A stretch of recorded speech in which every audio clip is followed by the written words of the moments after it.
بسم اللہ الرحمن الرحیم۔ سامعین ناظرین، آپ سبھی احباب کے سامنے ہاتھ جوڑ کر گزارش ہے کہ تعصب کی اینک کو اتار کر مسلک پرستی کی دلدل سے نکل کر توجہ کے ساتھ، دل جمی کے ساتھ، آنکھ کان دل کے دروازے کھول کر اس ویڈیو کلپ کو سماعت فرمائیے۔ پھر اس کے بعد انشاءاللہ عز و جل چند گزارشات آپ احباب کی سماعتوں کے نظر کرنے کی جسارت حاصل کروں گا۔ موسیٰ ان سے کہنا وَدْخُلُ الْبَابَ اس بوئے نو لنگنا ویے تے سجدن کنڈی وی چومدیاں لنگنے ہائے ہائے سجدن سجدہ کرتے ہوئے، سجدہ بڑی شے ہے، کنڈی چومنا چھوٹی شے ہے، کنڈی چومدیاں لنگنے۔ دیکھ عبد خیال، میں وعدہ کرتا ہوں اگر میں غلط پڑھ رہا ہوں تو ساری زندگی منبر پر بیٹھنا چھوڑ دوں گا۔ کوئی عالم کہے شاہ صاحب نے غلط پڑھا، یہ حدیث ہے ہی نہیں، میں زبان کٹا کے تلی پہ رکھوں گا۔ آیت لے کر بندے نبی پاک کے پاس آئے ہیں اور کہنے لگے پچھلی قوموں کے پاس کوئی دروازہ تھا، اگر ہم گناہ کر لیں تو یہاں بھی کوئی دروازہ آپ نے بھی رکھا ہوا ہے۔ نبی نے مولا علی کا چہرہ دے کے کہا یا علی انت باب ہتا، میری قوم میں تیرا وجود وہی دروازہ ہے۔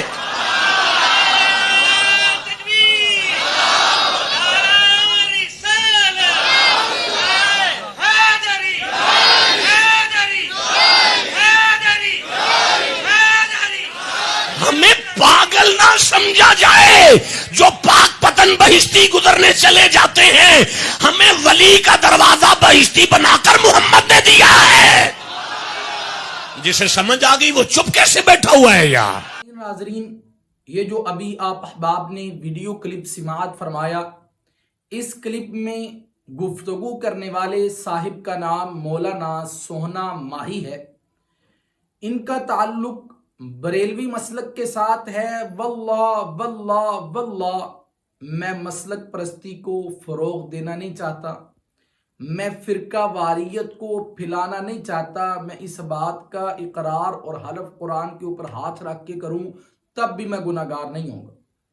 لیکن میں نے ان صاحب کی سب سے پہلے ویڈیو فیس بک کے اوپر دیکھی، 10 15 20 ویڈیو کلپ میں نے دیکھے، ہر ویڈیو کلپ کے اندر یہ آدمی، یہ بندہ غلط بیانی کرتا ہوا نظر آیا۔ اس کلپ کے اندر غلط بیانی کیا کر رہے ہیں کہ یہ موصوف پاک پتن شریف کے اندر موجود باب جنت، جس دروازے کے اوپر لکھا ہوا ہے من دخل آمنا، جو بندہ اس دروازے سے داخل ہوا وہ امن پا گیا۔ اب اس دروازے کا پس منظر کیا ہے، حقیقت کیا ہے، وہ آپ کو ویکیپیڈیا کے اوپر مل جائے گی، اس کا میں اسکرین شاٹ آپ احباب کو سامنے لگا دوں گا، آپ وہاں سے پڑھ سکتے ہیں۔ لیکن گزارش یہ ہے کہ جو لوگ اس دروازے سے گزرتے ہیں وہ کس نظریے، کس سوچ، کس عقیدے کے تحت گزرتے ہیں۔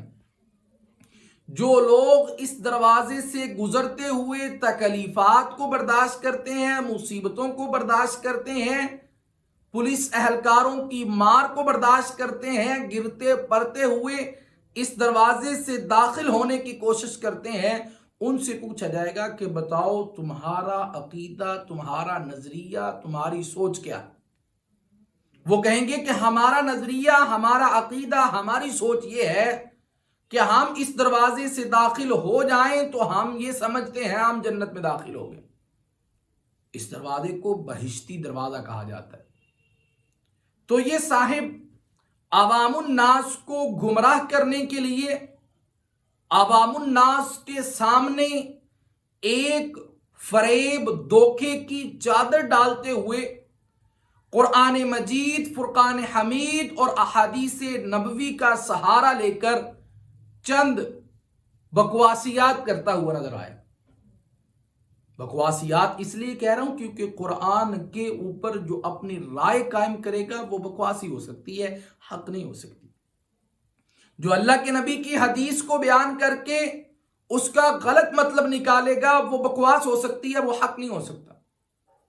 اس نے قرآن مجید کی سورۃ بقرہ کی آیت پڑھی وَادْخُلُوا الْبَابَ سُجَّدًا وَقُولُوا حِطَّةٌ نَغْفِرْ لَكُمْ خَطَايَاكُمْ، اور ان صاحب نے کہا کہ اللہ نے موسیٰ علیہ السلام سے کہا کہ بھئی داخل ہو جاؤ دروازے سے، اور ایسے ویسے داخل نہیں ہونا، سجدہ کرتے ہوئے داخل ہونا ہے۔ سجدہ کرنا بہت بڑی چیز ہے، کنڈی چومنا چھوٹی چیز ہے۔ پھر اسی آیت کا سہارا لیتے ہوئے ساتھ میں ایک حدیث مبارکہ اٹیچ کر دی کہ کچھ لوگ رسول اللہ صلی اللہ علیہ وسلم کے پاس آئے اور آ کر عرض کی یا رسول اللہ صلی اللہ علیہ وسلم، یہ آیت پڑھی اور عرض کی یا رسول اللہ صلی اللہ علیہ وسلم، اس قوم کے پاس بنی اسرائیل کے پاس دروازہ تھا جس سے نکلے اور لوگوں کے گناہ معاف ہو گئے، اللہ نے کہا نغفر لکم خطایاکم، کیا آج بھی ہمارے پاس کوئی ایسا دروازہ ہے؟ اللہ نے حضرت علی رضی اللہ تعالیٰ عنہ کی طرف دیکھ کر ارشاد فرمایا انت باب حطہ، یہ وہ دروازہ ہے جس سے تم اپنے گناہوں کو بخشوا سکتے ہو۔ پھر تیسرا جملہ ان موصوف نے آگے اٹیچ کر دیا کہ بھئی جو دروازہ بہشتی دروازہ باب جنت پاک پتن شریف میں موجود ہے وہ ہمیں کسی ایسے ویسے نے نہیں بلکہ اللہ کے نبی صلی اللہ علیہ وسلم نے دیا ہے کہ بھئی تم اس سے نکلو اور تم کیا ہو جاؤ، جنتی بن جاؤ۔ سراسر غلط بیانی، سراسر جھوٹ فریب۔ ان صاحب کو لوگ خطیب قرآن کہتے ہیں، خدا کی قسم اٹھا کر کہہ رہا ہوں یہ خطیب قرآن نہیں، مخالف قرآن ہے۔ یہ قرآن کی بھی مخالفت کرتا ہے، اللہ کے نبی صلی اللہ علیہ وسلم کی احادیث کی بھی مخالفت کرتا ہے۔ وہ کیسے، میں آپ کو ابھی بتاتا ہوں۔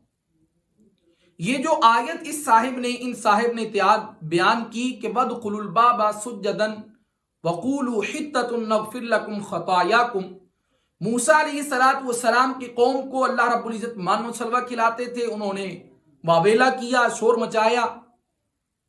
اللہ رب العزت نے ارشاد فرمایا کہ تم وَادْخُلُوا الْبَابَ سُجَّدًا وَقُولُوا حِطَّةٌ نَغْفِرْ لَكُمْ خَطَايَاكُمْ، تم جو ہے ایسا کرو، اس شہر میں داخل ہو جاؤ۔ یہ جو میں تفسیر کر رہا ہوں انہی کی تفسیر سے وہ تفسیر کر رہا ہوں۔ دعوت اسلامی کی ایک ویب سائٹ ہے، اس کا میں اسکرین شاٹ بھی آپ احباب کے سامنے لگا دوں۔ اللہ رب العزت نے ارشاد فرمایا کہ بھئی تم شہر میں داخل ہو جاؤ، اور وہ شہر سے مراد بیت المقدس تھا، یا اس سے مراد اریحہ نامی ایک مقام تھا جہاں پر امالیکہ قوم آباد تھی، انہوں نے اس جگہ کو چھوڑ دیا۔ اللہ رب العزت نے حکم دیا موسیٰ علیہ السلام کو کہ اے موسیٰ اپنی قوم سے کہو کہ اس شہر میں داخل ہو جاؤ، اور داخل ہوتے وقت جس دروازے سے داخل ہونا ہے تم نے سجدہ کرتے ہوئے داخل ہونا ہے، جھکتے ہوئے داخل ہونا ہے، اور ساتھ میں کہنا ہے حِطَّةٌ حِطَّةٌ حِطَّةٌ کہ اے رب ہمارے گناہوں کو معاف فرما دے، ہمارے گناہوں کو معاف فرما دے۔ اللہ رب العزت اگر تم ایسا کرو گے تو اللہ تمہارے گناہوں کو معاف فرما دے۔ لیکن بنی اسرائیل نے موسیٰ علیہ السلام کی قوم نے اللہ کی اس حکم کی نافرمانی کی، سجدہ کرتے ہوئے داخل نہیں ہوئے بلکہ چوتروں کے بل داخل ہوئے۔ حِطَّةٌ نہیں کہا بلکہ اس کے برعکس ایک اور جملہ کہا جس کا معنی تھا بال میں ایک دانہ، بال میں ایک دانہ۔ نافرمانی کی، اللہ رب العزت نے عذاب نازل فرما دی۔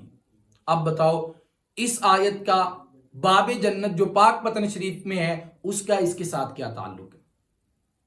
اور پھر اپنے خوش بیانی کے ذریعے اس آدمی نے اس آیت کے ساتھ حدیث پاک کو اٹیچ کر دیا کہ حضور صلی اللہ علیہ وسلم نے بھی ارشاد فرمایا انت باب حطہ۔ خدا کی قسم اٹھا کر کہہ رہا ہوں ہم علی والے ہیں، ہم اہل بیت والے ہیں، ہم حسینی ہیں، ہمارا ایمان ہے، ہمارا عقیدہ ہے حضرت علی اور حضرت علی رضی اللہ تعالیٰ عنہ کی آل اولاد سے محبت کرنا۔ جس کے دل میں علی اور اہل بیت کی محبت نہیں ہوگی اللہ اسے جنت میں داخل نہیں فرمائے گا۔ یہ حدیث پاک بھی صحیح ہے، ہم یہ نہیں کہتے کہ یہ من گڑت ہے، موضوع ہے، لیکن اس حدیث پاک کا مقصد کیا ہے، اس حدیث پاک کا مفہوم کیا ہے؟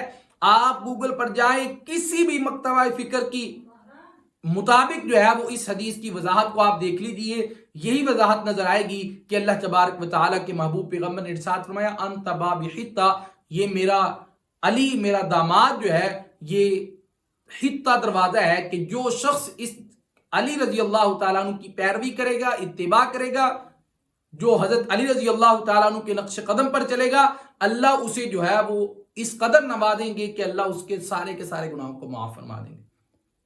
اس کا تعلق اس باب جنت کے ساتھ کیسے آیا؟